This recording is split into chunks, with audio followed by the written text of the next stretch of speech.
દાહોદના ફતેપુરામાં ખાતરની અછતથી ખેડૂતો પરેશાન થઈ ગયા। યુરિયા ખાતર લેવા માટે સવારથી જ ખેડૂતોની લાંબી કતારો લાગી છે। ખાતરનો વારો હોવા છતાં દુકાન નહીં ખુલતા ખેડૂતોમાં રોષની લાગણી છે। દુકાન બંધ રહેવાની કોઈ જ સૂચના ન મુકાતા ખેડૂતો અટવાઈ ગયા।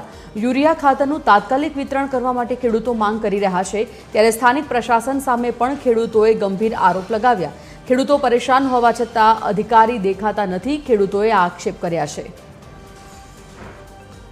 85 વર્ષની ઉંમર થઈ છે અને સવારમાં 8 વાગ્યાથી ભૂષાંતર છે આવીને અહીં ઊભેલા થઈ ગયા તડકામાં તે કોઈ આમાં જોવાતું નથી। કઈ ખાતર કે આ કે તે આ મળ્યું કે નથી મળ્યું કે હલવાનું કે તે હલવાનો કોઈ જવાબ નથી મળતા અમને।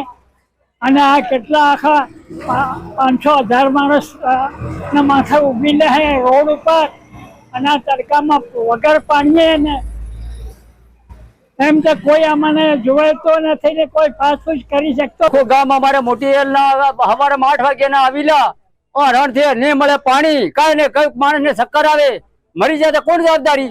કોઈ અધિકારી આવતો નથી કે એનો ખાતર હે કે નથી વિતરણ કરી બોર્ડ મારવો પડે કે